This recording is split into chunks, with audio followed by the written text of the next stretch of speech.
은지야, 우리 도착했어. 드디어 신혼집이야. 남편 경호에 들뜬 목소리가 현관 너머에서 들려왔다. 나는 바퀴가 덜컹거리는 캐리어를 끌며 따라 들어섰다. 6시간의 비행과 그보다 더 긴 비자 심사. 하와이에서의 눈부신 추억을 뒤로하고 드디어 우리가 꿈꾸던 신혼집에 도착한 순간이었다. 심장이 두근거렸다. 저 문을 열면 이제부터는 진짜 내 가정이 시작되는 거라고 생각했다. 커튼 너머로 스며드는 오후 햇살, 새로 산 식탁 위 꽃병, 그리고 우리만의 작은 세상. 내가 먼저 문 열게. 경호가 키를 돌리는 소리에 맞춰 나는 그를 따라 현관 안으로 들어섰다. 신발장을 지나 거실로 들어간 순간 나는 멈춰섰다. 거실 한가운데엔 택배 상자들이 산처럼 쌓여 있었고 TV에선 예능 프로그램이 요란하게 울려 퍼지고 있었다. 하지만 그보다 더 나를 얼어붙게 만든 건 침실 쪽 문이 열려 있고 그 안에서 들려오는 쓱쓱 발톱 깎는 소리였다. 왔네? 낯설지 않은 여자 목소리. 그리고 그 문틈으로 보인 건 내가 정성스레 준비한 침대 위에 다리를 꼬고 앉아 발톱을 깎고 있는 젊은 여자. 언니, 신혼여행 어땠어요? 신우이 경지였다. 나는 캐리어 손잡이를 놓쳤다. 쿵소리와 함께 손에서 떨어진 가방. 눈앞이 아찔했다. 경지야, 너 여기서 뭐해? 남편도 당황한 듯 그녀를 바라보았다. 아, 내가 며칠만 지내도 된다고 엄마가 말했잖아. 집 계약이 꼬여서. 언니한테도 미리 말한 거 아니야? 그 말에 나는 지난달 시어머니와의 통화가 떠올랐다. 경지를 며칠만 너희 집에 둘 수 있을까? 나는 그때 그저 며칠이라고 생각했다. 아니, 결혼 전날까지만이겠지 했었다. 그건 결혼 전에만 이야기하신 거잖아요. 내 목소리가 떨렸다. 근데 어쩔 수 없잖아. 지금 방도 못 구했고 나 여기 있는 동안 방해 안 할게요. 경지는 그 말을 하며 침대에 등을 기댔다. 마치 그곳이 자기 방이라도 되는 양. 그 태도가, 말투가, 얼굴 표정 하나하나가 나를 삼키는 듯했다. 나는 거실을 둘러봤다. 아무도 내 짐을 반겨주지 않았다. 꽃병은 비어 있었고 거실 한 구석엔 누군가 먹다 남긴 치킨 박스가 쌓여 있었다. 이게 내가 꿈꾸던 신혼집이 맞나? 그날 밤 나는 잠들 수 없었다. 침대는 내게 너무 낯설고 경지의 방이라 불리는 작은 방에선 코 고는 소리가 들려왔다. 경호는 내일 아침에 이야기하자. 말하며 중간에서 애써 상황을 무마하려 했다. 하지만 나는 이미 알고 있었다. 이 집에서 나는 환영받는 신부가 아니라 침입자인지도 모른다고. 신혼집이라는 말이 이렇게 차갑게 느껴질 수 있다는 걸 그날 처음 알았다. 그리고 마음속 어딘가가 아주 작게 툭 하고 갈라지기 시작했다. 결혼식을 한 달 앞두고 있던 날이었다. 예식장 계약을 마치고 돌아오는 길에 시어머니에게 전화가 걸려왔다. 은지야, 지금 통화 괜찮니? 네, 어머님. 무슨 일이세요? 그게 경지가 이번 달에 집 계약이 끝나는데 다음 방을 아직 못 구했대. 너희 신혼집이 넓잖니? 며칠만 재워주면 안 될까? 그때 나는 머뭇거릴 이유를 찾지 못했다. 결혼 전부터 시어머니와의 관계를 삐걱거리고 싶지 않았다. 예비 시어머니는 다정한 목소리로 말했다. 며칠이면 돼. 결혼식 끝나면 바로 나갈 거야. 신혼의 방해 안 되게 하마. 나는 웃으며 대답했다. 물론이죠, 어머님. 가족인데요, 당연히요. 그날 밤 나는 경호에게도 말했지만 그는 무심히 대답했다. 그래, 뭐. 경지야, 며칠 있으면 나가겠지. 신경 쓰지 마. 하지만 그 말이 얼마나 안이한 생각이었는지는 경지가 집에 짐을 옮겨오기 시작한 다음 날부터 실감하게 됐다. 첫날 경지는 캐리어 하나만 끌고 왔다. 언니, 여기요. 하며 해맑게 웃는 얼굴에 나는 아직 불안함을 느끼지 않았다. 그런데 하루가 지나자 이불 보따리, 박스, 쇼핑백에 든 잡동사니들이 들어오기 시작했다. 화장대 위에 그녀의 향수, 로션, 립밤이 놓였고 드레스룸 구석엔 그녀의 옷들이 걸려 있었다. 언니 옷이랑 섞이지 않게 조심할게요. 그 말은 내 것도 여기에 놓겠다는 선언이었다. 며칠 후 경지는 언니, 나 여기 방에서 자도 돼요? 하고 물었다. 그런데 묻기 전부터 그녀는 이미 침대 위에 자신의 쿠션을 놓고 있었고 나는 허락도 안 했는데 좋다, 이 방 아늑하네. 라고 말했다. 내 신혼집, 내 공간에 나는 점점 설 자리를 잃어갔다. 경호는 아무렇지 않은 듯 경지야, 좀 정리하면서 써. 정도만 말할 뿐이었다. 시어머니에게 전화를 걸었다. 조심스럽게 말했다. 어머님, 경지가 생각보다 짐도 많고 오래 있을 것 같아서요. 혹시 다른 방을 빨리 구해볼 수 있도록 말씀해 주시면. 그 말이 끝나기도 전에 시어머니는 말을 끊었다. 아유, 그럼 며느리가 좀 이해를 해야지. 힘든 동생인데 그 정도도 못 품어주나? 내가 사람이 너무 각박하네. 그날 이후 나는 더 이상 말하지 않았다. 내 목소리는 그들에겐 잡음일 뿐이었다. 경지는 점점 뻔뻔해졌고 신혼집은 점점 그녀의 하숙집이 되어갔다. 그 와중에도 나는 결혼식만 끝나면 끝날 일이라고 믿었다. 내가 새 가족의 구성원으로서 적응해가는 과정이라고 스스로를 다독였다. 하지만 그건 착각이었다. 결혼식이 다가올수록 경지의 생활 반경은 더 넓어졌고 말투는 점점 명령조가 됐다. 언니, 나 이것 좀 빨래 돌려주시면 안 돼요? 이 김치찌개 너무 싱거운데 다음엔 좀 더 끓여주세요. 내가 이 집에서 뭐지? 라는 질문이 생기기 시작했다.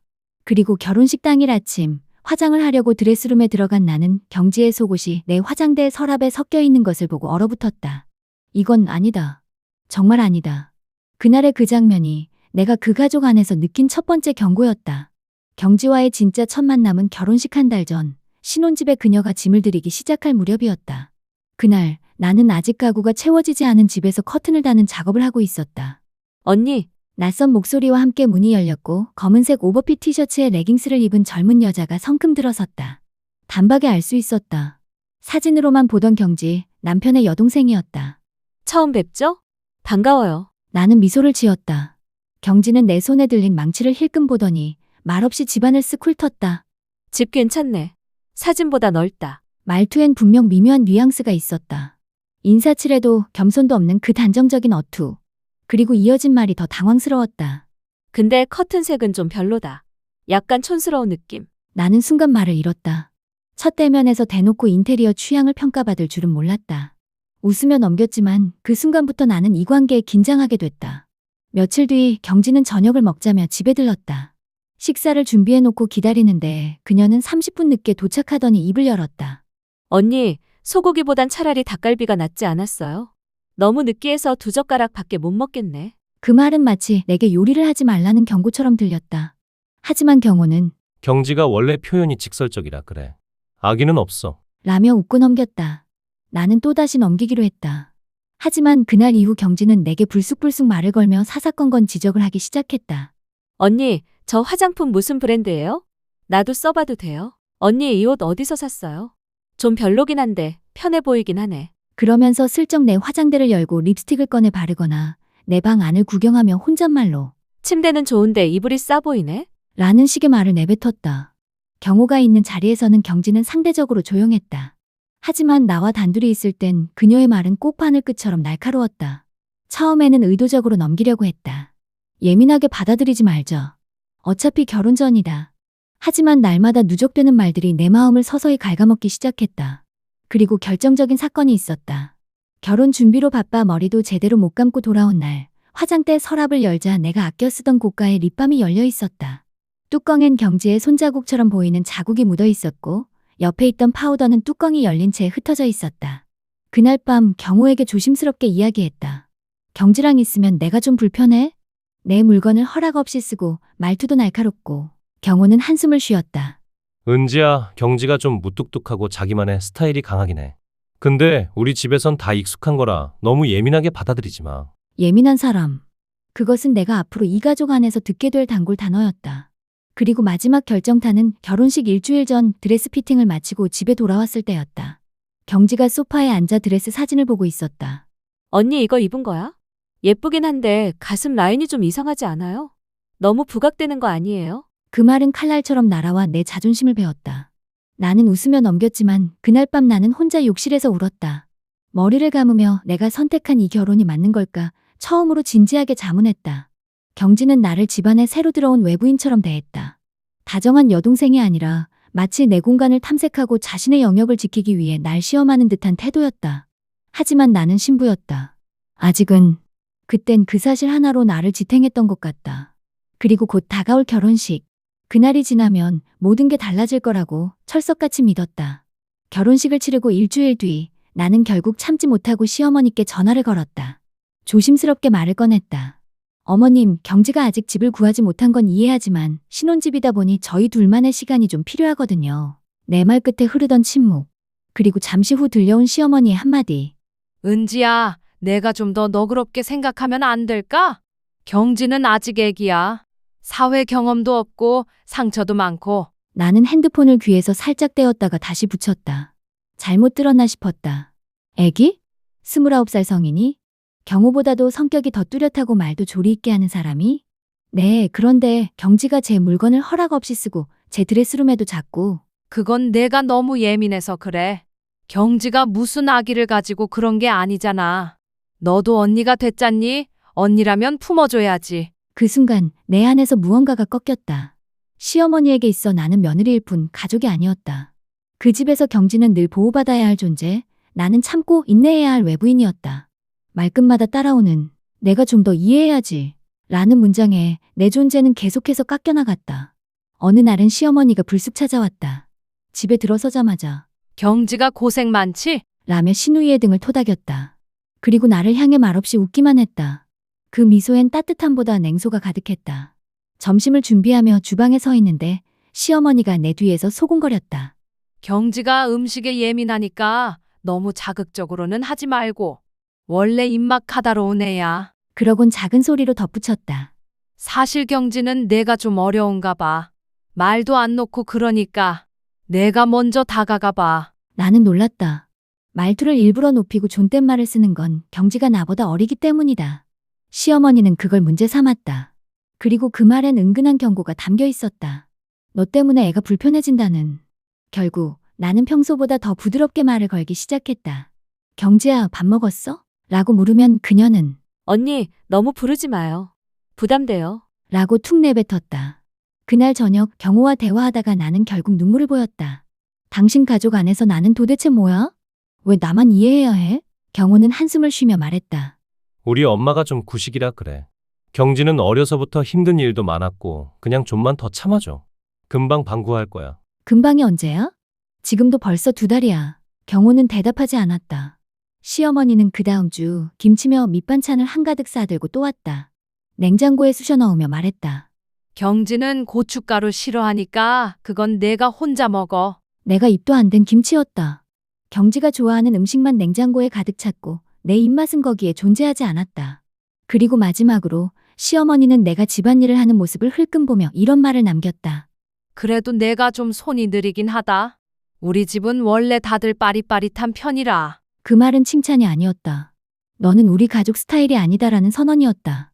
나는 그날 밤 이불을 뒤집어 쓰고 다시 울었다. 익숙했다.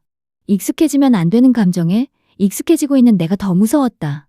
그 집에서 나를 지지해주는 사람은 없었다. 모두가 경지를 감싸고 나는 침묵 속에서 존재를 지워갔다. 그리고 그 침묵의 시간은 곧 분노로 뒤바뀌게 될 것이다. 결혼식을 마치고 신혼여행에서 돌아온 날, 나는 아직도 우리만의 집에서 우리 둘만의 첫날 밤을 보낼 수 있을 거라고 믿고 있었다. 머릿속엔 와인 한 병을 따서 경호와 조용히 이야기를 나누고 천천히 음악을 들으며 웃는 우리의 모습이 그려졌다. 하지만 현실은 너무 달랐다. 도어락 비밀번호를 누르고 현관문을 열자 강한 라면 냄새가 코를 찔렀다. 거실 테이블 위엔 컵라면과 먹다 남긴 치킨 상자가 널려 있었고 거실 바닥엔 누군가의 속옷이 떨어져 있었다. 경지야, 여긴 좀 치우자고 했잖아. 경호의 목소리가 날카롭게 튀었다. 왜 그래, 오빠? 어차피 내가 오늘은 조용히 방에 있을 건데. 경지는 소파에 앉아 팩을 붙인 얼굴로 우리를 쳐다보았다. 전혀 미안한 기색은 없었다. 오히려 우리가 돌아온 게 귀찮다는 듯한 표정. 나는 화장실에서 간신히 씻고 나와 남편과 함께 침실로 들어갔다. 촛불을 켜고 조심스럽게 음악을 틀고 분위기를 만들기 위해 작은 노력들을 하나씩 해나갔다. 경호가 와인을 따르고 잔을 부딪히며 웃는 그 순간 문이 벌컥 열렸다. 언니, 혹시 핸드폰 충전기 있어요? 경지였다. 아무 노크도 없이 문을 열고 들어와 방 안을 두리번거렸다. 경호가 황급히 일어섰다. 경지야, 지금은 좀 나중에 얘기하자. 금방 나갈게요. 언니 방에서 쓰던 거 여기 있나 해서. 경지는 그러더니 아예 방 안으로 들어와 충전기를 찾기 시작했다. 잠시 후 충전기를 들고는 침대 옆에 털썩 주저앉았다. 아, 여기 조명 예쁘다. 나 좀만 쉬다가 나가도 돼요? 팩 붙였더니 피부가 따가워서. 나는 굳은 표정으로 경호를 쳐다봤다. 그는 아무 말도 하지 못했다. 몇 초간 정적이 흘렀다. 경지야, 나가자. 오늘은 우리 첫날 밤이잖아. 경호가 어렵게 말했다. 경지는 입을 삐죽이며 일어섰다. 알았어요. 그렇게 민감할 거면 미리 말하지 그랬어요. 그리고는 방문을 닫고 나갔다. 그 순간 나는 모든 기분이 날아갔다. 와인은 입에 대지도 못했고 음악은 꺼졌고 침대는 낯설게만 느껴졌다. 경호는 내 어깨를 감싸며 말했지만 그 손길조차도 피로하게만 느껴졌다. 미안해. 내 동생이 눈치가 없네. 내일 아침에 확실히 얘기할게. 나는 고개를 끄덕였지만 그날 밤 나는 침대 위에서 뜬 눈으로 밤을 새웠다. 문 너머에서 들리는 경지의 코 고는 소리, 라면을 끓이는 소리, 휴대폰으로 뭔가를 보는 영상 소리. 그 모든 소리가 내 머릿속에서 얽혀 지옥처럼 맴돌았다. 내 신혼 첫날 밤은 그렇게 경지에게 침범당했다. 아무도 기억해주지 않는, 누구에게도 말할 수 없는 내 인생에서 가장 외로운 밤이었다. 그리고 나는 마음속으로 조용히 다짐했다. 이건 시작에 불과하다고. 내가 이대로 끝낼 것 같냐고. 그날 이후 경지는 점점 집안의 주인처럼 행동하기 시작했다. 하루는 내가 퇴근해 돌아오니 냉장고 안이 싹 바뀌어 있었다.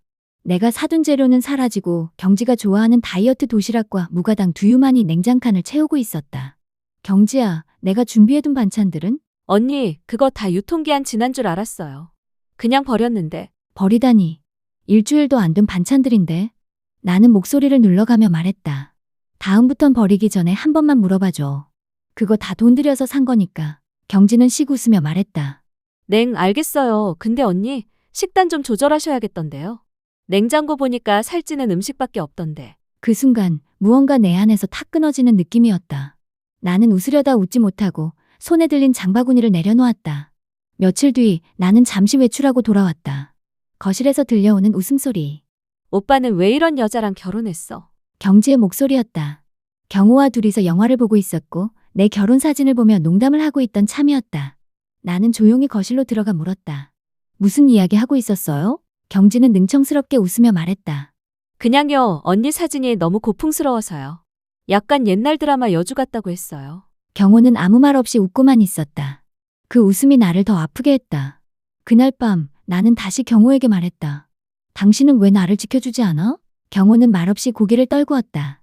그 주말 나는 친구 미진을 집에 초대했다. 유일하게 속마음을 나눌 수 있는 친구. 미진이 들어오자마자 눈을 동그랗게 떴다. 은지야, 내 신혼집 맞아? 왜 이렇게 엉망이야? 거실에는 경지의 운동기구, 헤어드라이기, 각종 화장품과 쓰레기들이 뒤섞여 있었다. 나는 머쓱하게 웃으며 말했다. 요즘 좀 정신이 없었어. 그때 경지가 방에서 나왔다.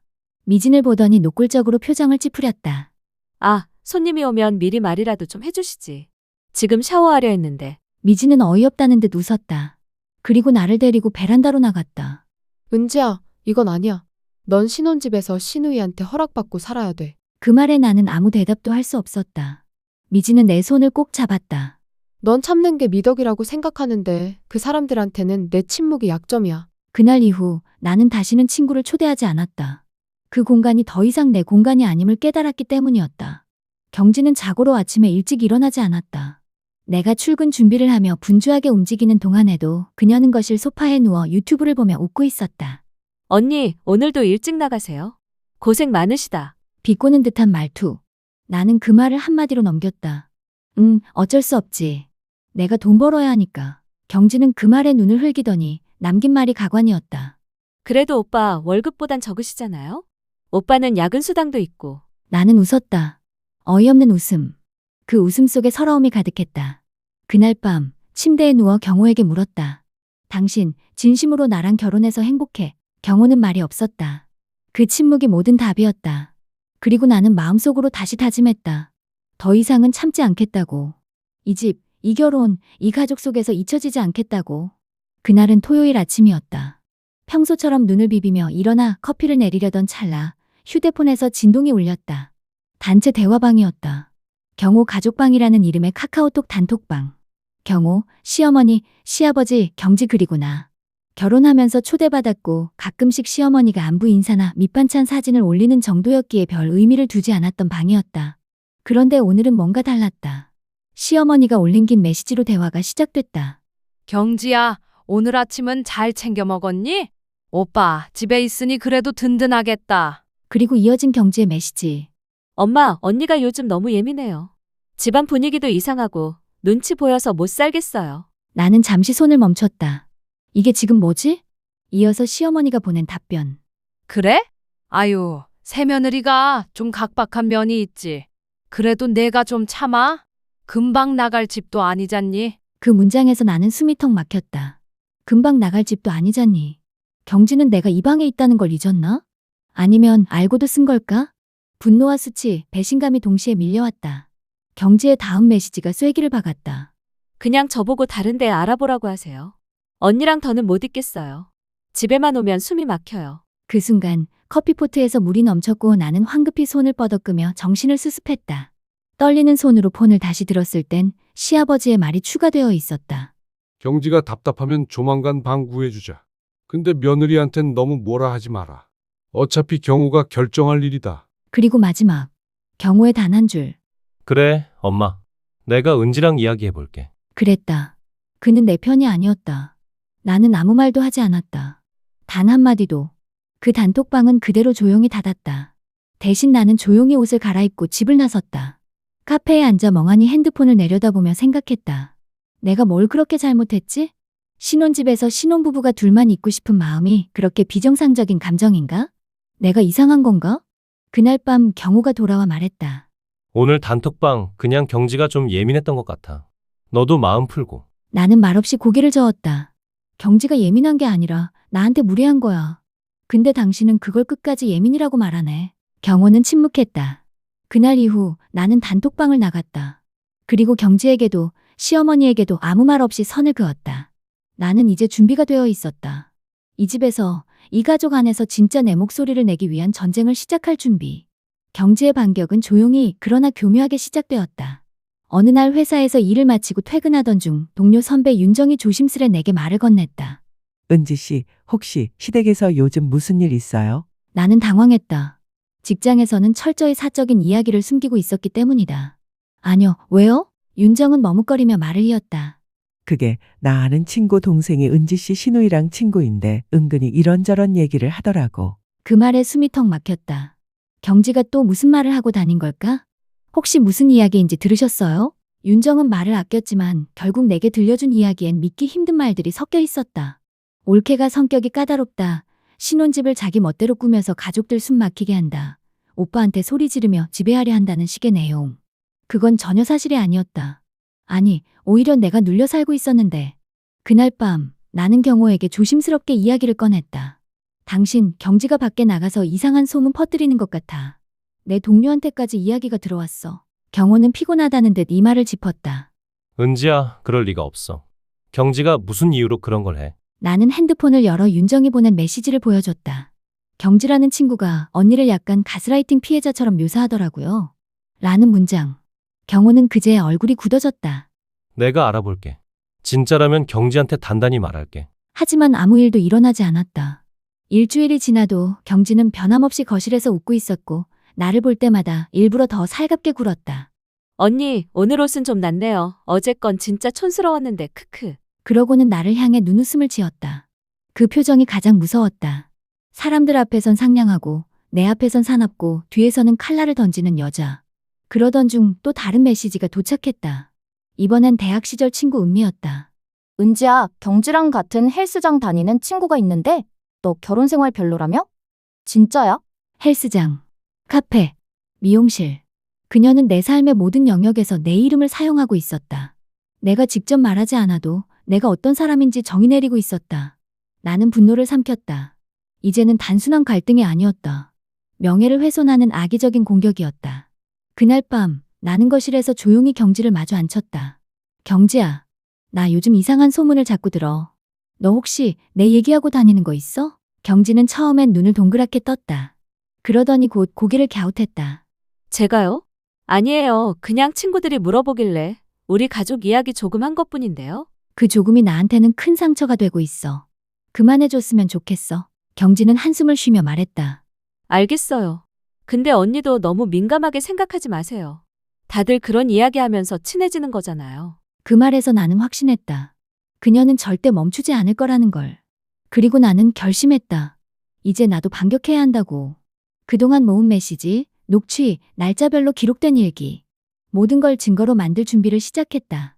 그날은 평소보다 더울 정도로 눅눅한 저녁이었다. 하루 종일 경지의 그 비웃는 듯한 눈웃음과 다들 그렇게 친해진다는 말이 머릿속을 맴돌았다. 숨이 막혔다. 내 존재가 왜곡되고 내 목소리가 지워지고 있는 현실 속에서 나는 더 이상 참을 수 없었다. 집에 돌아오니 경지는 여전히 거실 한가운데 다리를 소파에 걸친 채 휴대폰으로 영상을 보고 있었다. 이어폰도 안 끼고 집안 가득 울려 퍼지는 그 웃음소리. 나는 조용히 가방을 내려놓고 그 앞에 섰다. 경지야, 오늘은 좀 얘기하자. 경지는 고개도 들지 않고 말했다. 또 뭐요? 그 말투, 천연덕스러운 도발적인 그 말투. 나는 고요하게 그러나 단호하게 말했다. 이제 그만해. 내 얘기, 내 흉, 내 사생활. 내가 퍼뜨린 말들 다 들었어. 경지는 그제야 휴대폰을 내려놓았다. 그리고 날 올려다보며 말했다. 그걸 왜 나한테 그래요? 다들 그냥 듣고 넘기는 이야기인데. 나는 한 걸음 다가갔다. 내 직장에까지 이야기가 들어왔어. 내 친구들, 내 후배들 다 너한테 들은 헛소문을 믿고 있어. 그게 내가 말한 친해지는 방식이야? 경지는 씩 웃더니 소파에 다리를 꼬고 앉았다. 그래서요? 언니가 그런 거 하나하나 예민하게 굴면 더 이상 같이 못 살겠는데요? 나도 마찬가지야. 너랑 더는 한 공간에서 숨 쉬고 싶지 않아. 그 순간 경지의 표정이 일그러졌다. 지금 나 내쫓겠다는 거예요? 나는 단호히 말했다. 당장 나가. 이건 내 신혼집이야.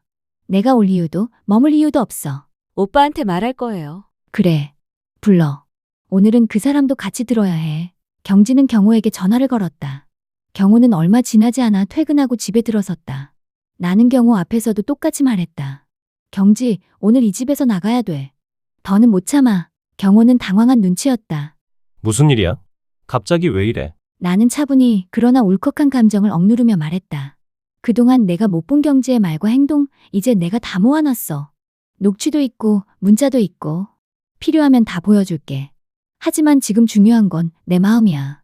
난 더 이상 이 집에서 경지와 함께 살 수 없어. 경지는 소리를 질렀다. 내가 뭘 그렇게 잘못했는데. 다들 그렇게 사는 거 아니야? 나는 처음으로 그녀에게 소리쳤다. 아니, 다들 이렇게 살지 않아.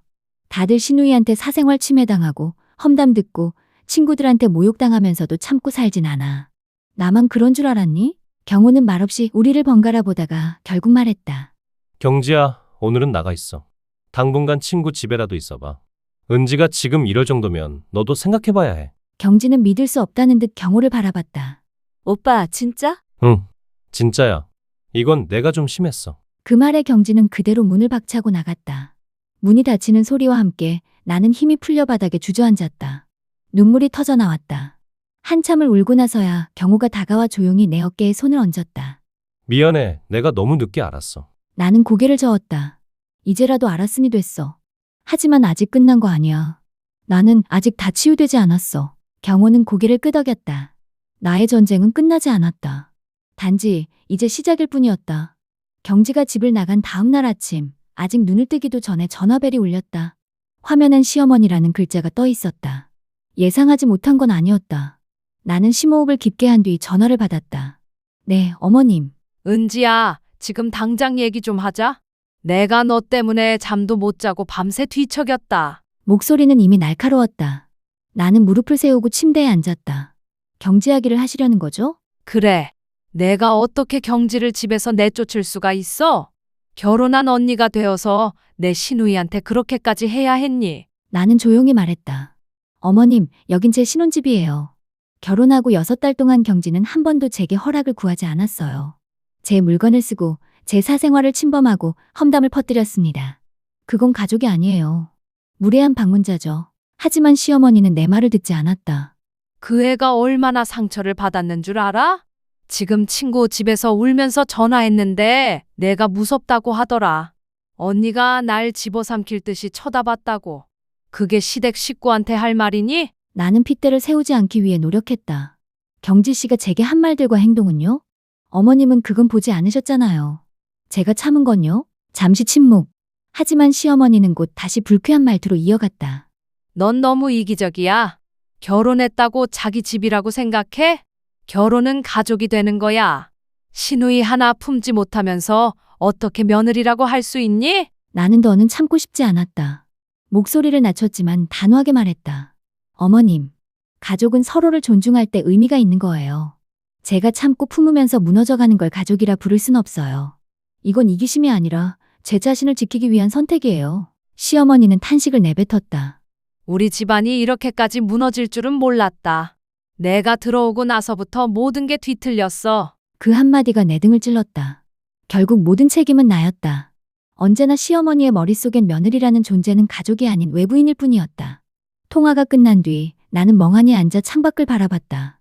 눈물은 나지 않았다. 분노도 사라진 지 오래였다. 다만 깊은 허무함만이 남아있었다. 그날 저녁 경호가 조심스레 내게 말했다. 엄마가 아침에 전화했지? 내가 말리긴 했는데 걱정돼서 그런 거야. 나는 고개를 돌려 그를 바라봤다. 당신은 내가 미친 사람처럼 느껴져? 경호는 당황했다. 그런 말이 어딨어. 아니지. 절대 아니지. 그럼 왜 아무도 내 편을 안 들어? 왜 난 계속 참아야 하고 이해해야만 해? 경호는 말없이 나를 바라보다가 고개를 숙였다. 이제부터는 내 편 들게. 진심으로. 우리 집에선 내가 유일하게 정상인 것 같아. 그 말이 위로가 될 줄 알았지만 되레 허탈했다. 이제 와서 뭘 어쩌겠다는 건지. 나는 스스로 생각했다. 이젠 더는 남의 가족이 아닌 내 인생의 주인으로 살아가겠다고. 그리고 그 결심은 나를 한층 더 단단하게 만들었다. 며칠간의 평온. 어쩌면 이 평온이 오히려 더 불안했다. 갑자기 찾아온 정적처럼 무언가 곧 터질 거라는 예감이 들었다. 토요일 아침. 문 앞에서 이상한 소리가 들렸다. 현관문을 열자 커다란 여행 가방 하나와 작은 손가방 그리고 그 위에 올려진 흰 봉투 하나가 눈에 들어왔다. 경지. 나는 봉투를 집어들었다. 두 손이 떨렸다. 속에는 손편지 한 장이 들어있었다. 언니에게. 언니가 나를 어떻게 생각하는지 그동안 느꼈어요. 처음부터 불편했겠죠. 내가 눈치도 없고 너무 철없이 굴었던 거 인정해요. 하지만 난 그냥 오빠랑 언니가 너무 잘 사는 게 부러웠고 그래서 더 집착했던 것 같아요. 내가 떠난 그날 밤 오빠랑 통화하면서 펑펑 울었어요. 엄마도 나 때문에 잠도 못 잤다고 했고요. 그래서 결심했어요. 다시 돌아가야겠다고. 그런데 그건 내가 아니라 언니가 결정할 문제겠죠. 가방엔 내 짐 조금 넣어뒀어요. 필요 없으면 그냥 밖에 내놔주세요. 나 이번엔 진심으로 사과하고 싶어요. 부탁이에요. 한 번만 만나줘요. 나는 그 편지를 들고 한참 동안 그 자리에 서 있었다. 경지의 필체는 익숙하면서도 어딘가 달라져 있었다. 한층 차분해진 듯했고 무엇보다 간절함이 느껴졌다. 그날 저녁 경호에게 말했다. 당신 동생 돌아올 생각이래. 짐을 놓고 편지도 두고 갔어. 경호는 머리를 감싸주며 앉았다. 은지야, 그걸 믿어야 할까? 나는 고개를 저었다. 모르겠어. 솔직히 난 믿기 어려워.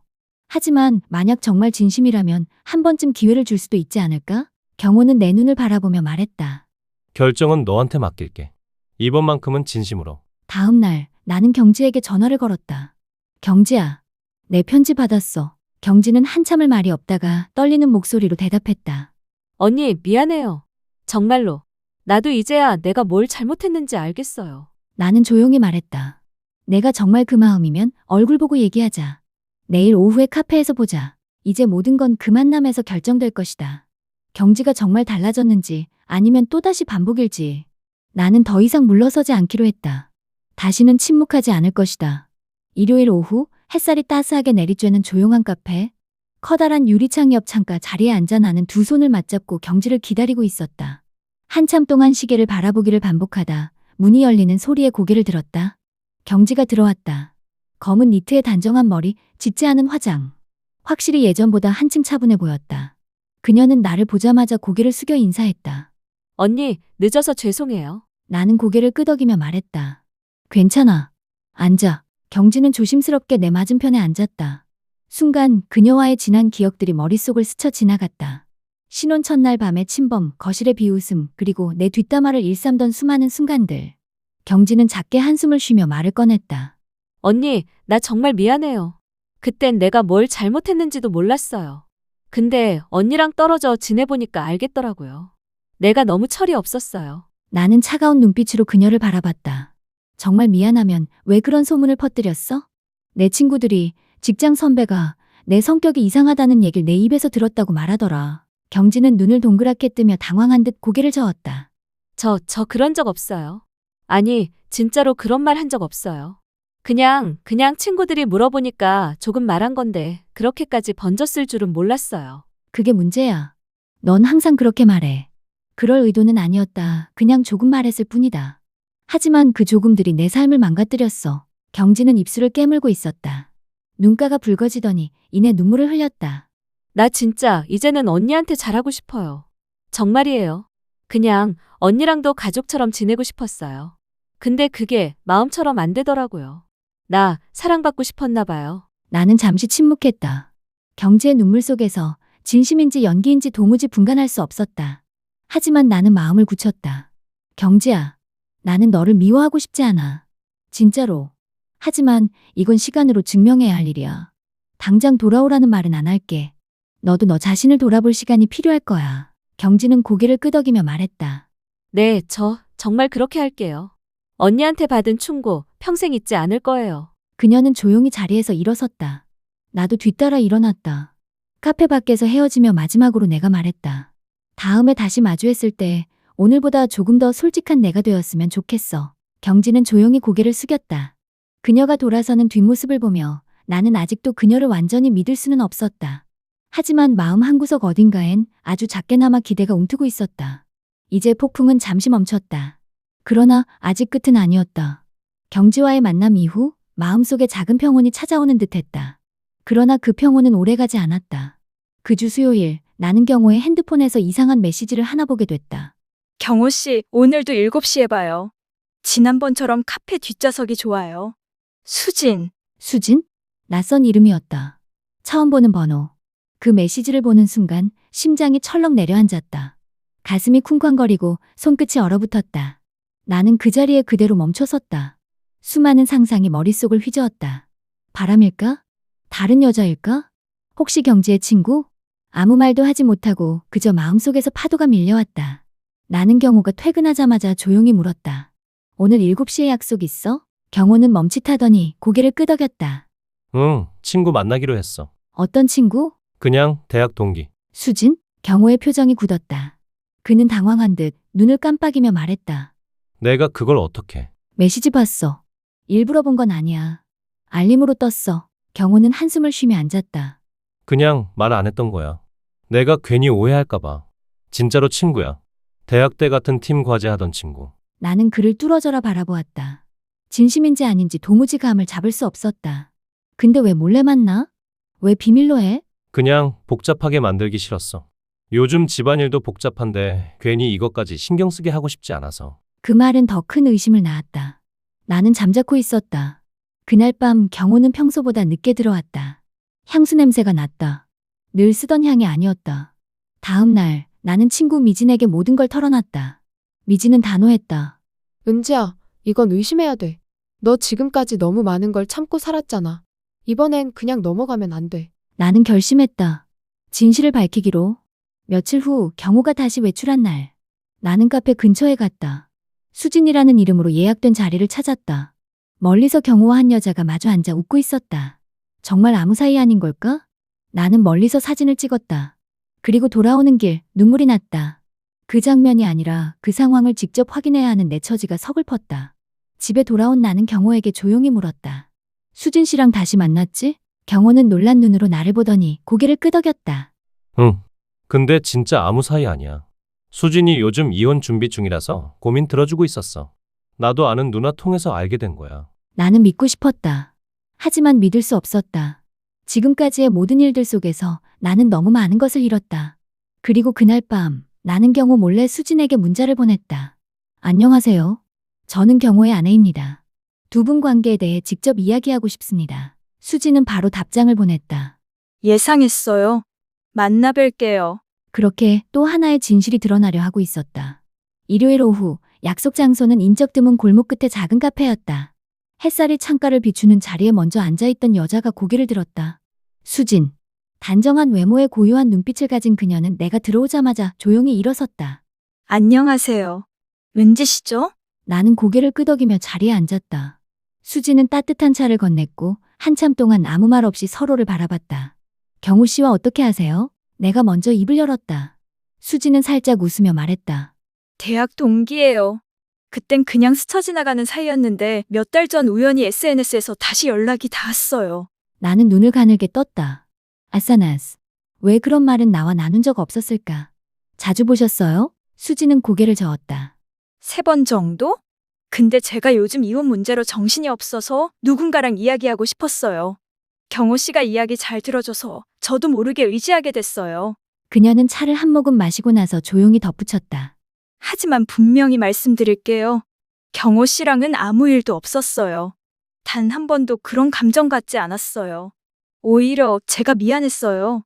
은지 씨 같은 분이 있는 줄 몰랐거든요. 그 말이 진심처럼 들렸다.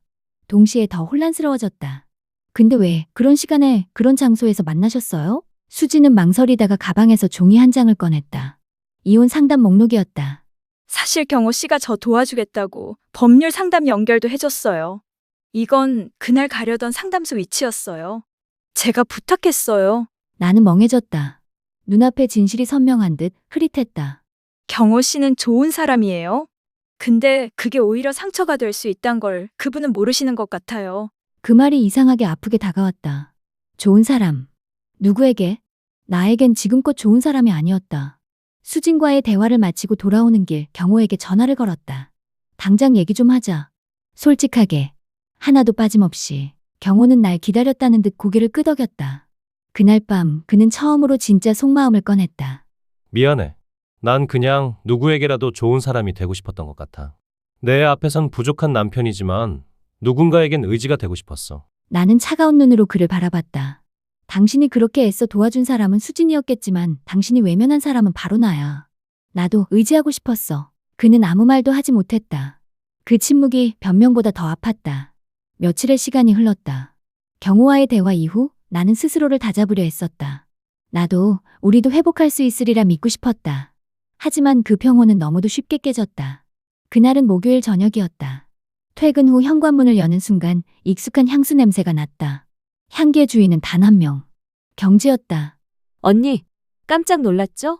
나 오늘 엄마 심부름으로 잠깐 들렀어요. 거실에 털썩 앉아있는 경지는 여전히 익숙한 듯 집안 구석구석을 누비고 있었다. 나는 침착하게 신발을 벗으며 말했다. 무슨 심부름? 엄마가 김치 좀 보내셨는데 경호 오빠 바쁘다길래 내가 직접 들고 왔어요. 엄마가 은지 언니 좋아하시잖아요. 그 웃음. 익숙하지만 어딘가 섬뜩한 웃음. 경지는 그저 해맑게 웃고 있었지만 내 속은 점점 차가워지고 있었다. 다음부터는 미리 말해줬으면 좋겠어. 갑작스러우니까 놀라잖아. 경지는 잠깐 눈을 굴리더니 말했다. 언니, 아직도 나 불편해요? 나는 정면으로 그녀를 바라봤다. 그 질문 경지 내가 더 잘 알지 않아? 경지는 어깨를 으쓱하며 자리에서 일어났다. 그냥 조금씩 풀어보려고요. 우리 다시 잘 지내보면 안 돼요? 그 순간 경지의 손에 들린 휴대폰 화면이 언뜻 보였다. 익숙한 창, 메신저. 그리고 떠있는 이름 하나. 수진. 심장이 철렁했다. 잠깐 방금 수진 씨랑 연락해? 경지는 당황한 표정을 지었다가 곧 다시 웃으며 대답했다. 아, 언니가 수진 언니도 알아요? 나 요즘 그 언니랑 헬스장에서 자주 봐요. 오빠 얘기하면서 친해졌어요. 걱정 말아요. 나쁜 얘기한 거 아니니까. 그 말은 오히려 경종처럼 들렸다. 경지가 수진과 친해졌다고? 우연일까? 아니면 의도된 만남일까? 그날 밤 나는 다시 불안의 늪에 빠졌다. 경지의 재등장은 단순한 방문이 아니었다. 그건 침입이었다. 그녀는 또다시 나의 경계를 넘고 있었다. 경호에게 조심스럽게 말했다. 당신 동생 수진 씨랑 친하다던데. 알고 있었어? 경호는 머리를 감싸주며 말했다. 경지가 그런 말 했어? 대체 왜 그러는 걸까? 정말 몰랐어? 난 진짜 몰랐어. 둘이 연관이 있다는 생각도 못했어. 나는 입술을 깨물었다. 다시 시작되려는 그 느낌? 파국의 전조. 경지는 돌아왔고 더 교묘하게, 더 조용하게 내 삶 속으로 스며들고 있었다. 나는 혼잣말처럼 중얼거렸다. 이번엔 절대 당하지 않을 거야. 그리고 준비하기 시작했다. 경지가 뿌리는 그림자를 되짚으며 그녀의 진짜 의도를 밝혀내기 위해. 그날 이후 나는 경지의 작은 말과 행동 하나하나에 신경이 곤두섰다. 그녀가 뿌리는 그림자는 단순한 불편함이 아니라 은밀한 의도를 품고 있다는 걸 본능적으로 느꼈기 때문이다. 집안의 도살인 정적은 곧 폭풍전야의 고요함처럼 불안하게 느껴졌다. 경호도 점점 말수가 줄었다. 내 시선과 질문에 당황한 눈빛을 감추지 못했다. 마치 경지와 수진 그리고 자신 사이에 뭔가 더 숨기고 있는 것처럼. 어느 날 저녁 경호는 술기운에 말없이 돌아왔다. 나는 조심스럽게 입을 열었다. 경지, 요즘 자주 오지? 그리고 수진 씨랑도 연락한다고 했고. 경호는 눈을 질끈 감고 고개를 끄덕였다. 그리고 말을 꺼냈다. 사실 경지가 수진이랑 친해졌다고 나한테도 자랑처럼 얘기했어. 근데 그걸 왜 그렇게 말하더라. 오빠 얘기 많이 했어요 하면서 웃는데 이상하게 느껴지더라. 나는 소름이 돋았다. 그 웃음, 그 말투. 경지가 의도한 건 명백했다. 그 얘기를 왜 지금 해? 너한테 말하면 더 걱정할까봐. 은지야, 나도 이제야 좀 이상하단 걸 느끼고 있어. 경지가 뭔가를 꾸미고 있는 것 같아. 그 순간 경호의 폰으로 알림 하나가 떴다. 수신자 경지. 메시지 내용은 짧았다. 언니가 모르게 내일 7시에 카페에서 봐요. 나는 말없이 그 화면을 바라보다가 조용히 말했다. 나도 같이 가. 경호는 놀란 눈으로 날 쳐다봤다. 은지야, 그건. 당신이 못 본 게 많았어. 이제는 내가 직접 확인할 거야. 이대로 더는 못 참아. 그 말에 경호는 고개를 끄덕였다. 다음 날 우린 함께 카페로 향했다. 카페 구석 경지는 이미 앉아 있었다. 깔끔한 정장 차림, 진한 립스틱, 여유로운 표정. 우리가 함께 나타나자 경지의 눈이 살짝 흔들렸지만 곧 다시 웃으며 말했다. 어머, 언니도 같이 오셨어요? 역시 촉이 좋으시네. 나는 말없이 자리에 앉았다. 경지는 커피를 한 모금 마시더니 입을 열었다. 오빠랑 얘기 좀 하려고 했어요. 요즘 언니한테 많이 지쳐 보이시길래. 그 말에 경호가 단호히 말했다. 경지야, 이제 그만해. 더는 이런 식으로 우리 사이에 끼어들지 마. 경지의 얼굴이 순간 일그러졌지만 곧 다시 미소를 지었다. 알겠어요.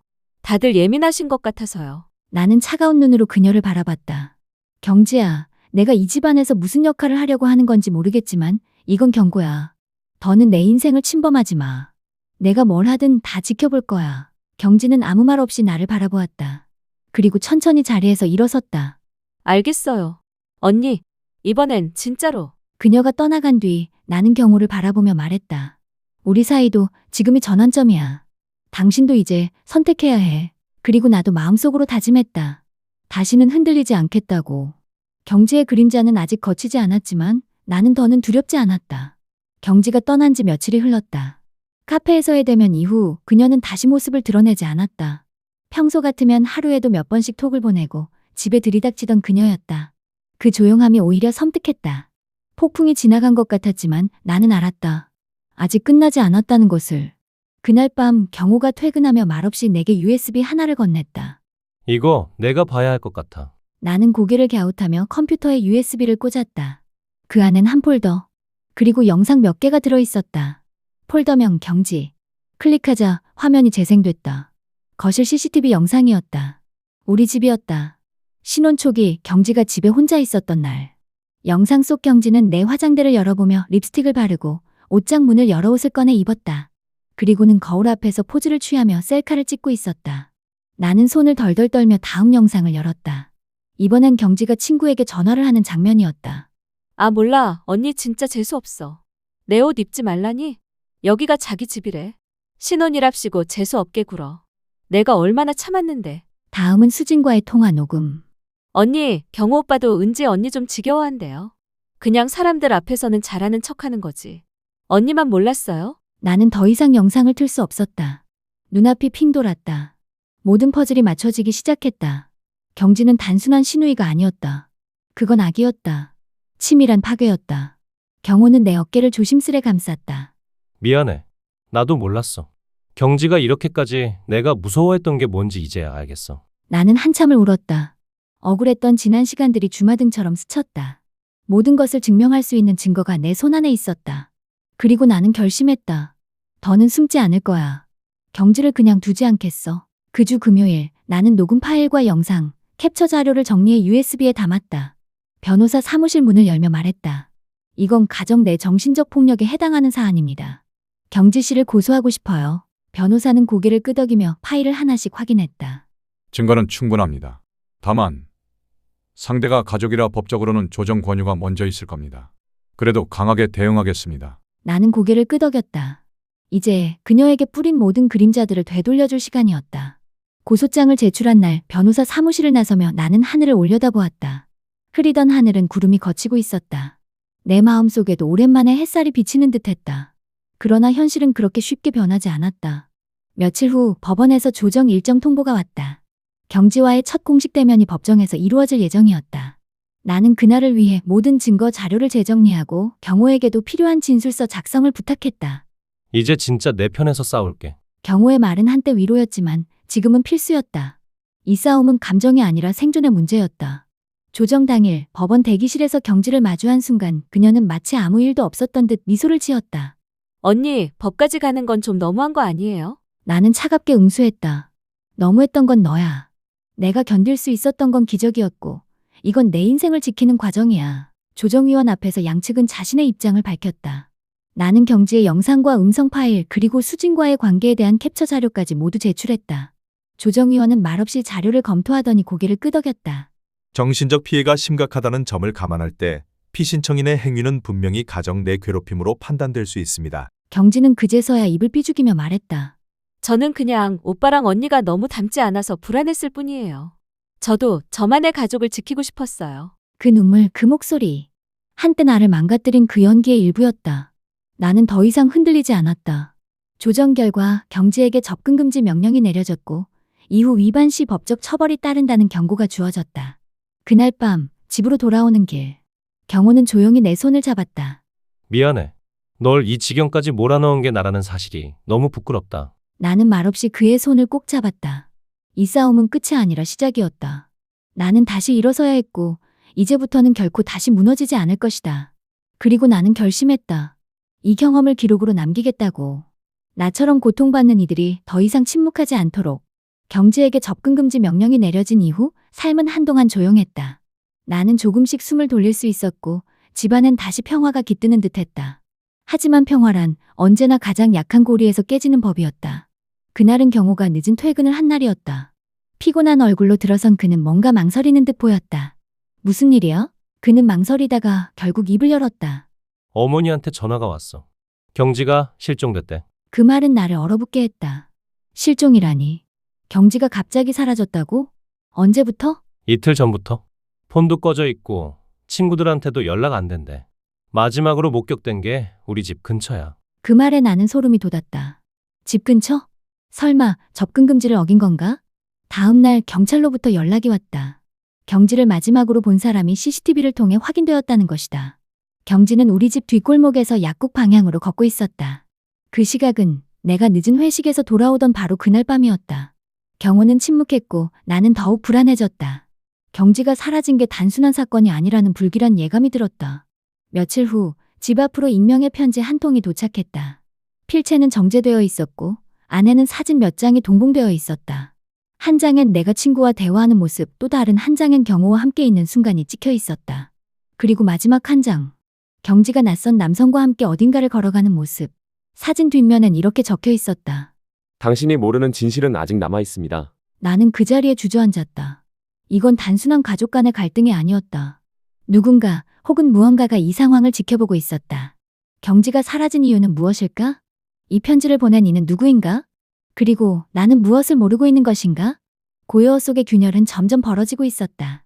내가 맞서야 할 진짜 싸움은 이제부터 시작일지 모른다.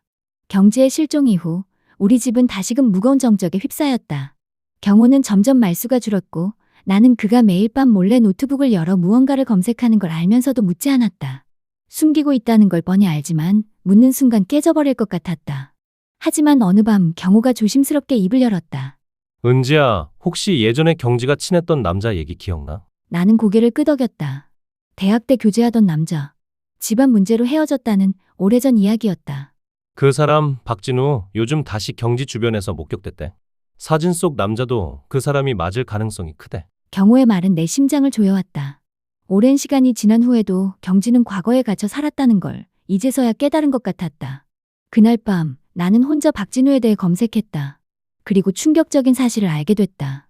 그는 최근까지 심리상담사라는 이름으로 활동했고 SNS에선 인생을 다시 설계하는 마음 컨설턴트라는 타이틀로 소규모 모임을 운영하고 있었다. 경지는 그중 하나의 세미나 참석자였다. 다음 날 나는 경호와 함께 그 세미나 주최 장소를 찾았다. 허름한 건물의 지하. 간판도 없었다. 우리는 신분을 밝히고 주최자와 연락을 취했고 마침 박진우가 그날 오후 자리에 있다는 연락을 받았다. 지하실 문이 열리자 낡은 탁자와 스티커 붙은 벽이 보였다. 그리고 그 앞에 박진우가 앉아 있었다. 은지 씨, 경호 씨. 여기까지 오시다니. 그는 반가운 얼굴이 아닌 오히려 모든 걸 알고 있었다는 듯한 표정이었다. 경지는 어디 있냐는 질문에 그는 조용히 말했다. 경지는 지금 자신의 진짜 삶을 찾는 중입니다.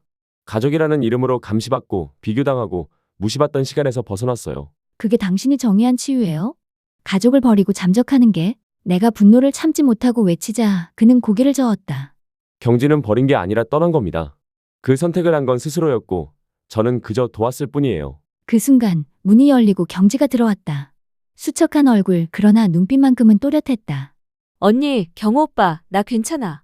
이제야 내가 누구인지, 어떻게 살아야 할지 조금은 알 것 같아. 나는 말없이 그녀를 바라보았다. 너무 많은 일이 있었고 너무 많은 상처가 남았다. 하지만 지금의 경지는 분명 달라져 있었다. 더 이상 도발도 비난도 없었다. 다만 진심 어린 눈빛만 있었다. 경지야, 정말 그게 내가 원하는 삶이야? 경호가 물었다. 경지는 고개를 끄덕였다. 어릴 적부터 나 가족이라는 이름에 갇혀 살았어. 오빠는 늘 완벽했고 나는 그 아래에서 눈치를 받고 언니가 오고 나선 더더욱 내 자리가 없어졌어. 미움의 대상이 된 것도 알아. 근데 그게 다 내 잘못이 아니었단 걸 이제야 알았어. 나는 그 자리에 주저앉고 말았다. 마음속 깊은 곳에서 무언가 무너져 내리는 기분이었다. 그토록 경지를 미워했지만 그녀 역시 억눌린 존재였다는 걸 왜 몰랐을까? 경지는 다가와 조용히 내 손을 잡았다. 언니, 그동안 내가 했던 모든 말과 행동 다 변명할 수 없어. 하지만 진심으로 미안해. 나도 내 인생을 바로잡고 싶어서 떠난 거야. 경호는 눈시울을 붉히며 말했다. 경지야, 이제라도 괜찮다면 우리 다시 시작할 수 있을까? 경지는 고개를 끄덕였지만 조용히 대답했다. 다시는 같은 자리에 있지 않겠지만 나도 더는 가족을 증오하지 않을게. 우리 각자의 자리에서 잘 살아가자. 그 말에 우리는 서로를 바라보았다.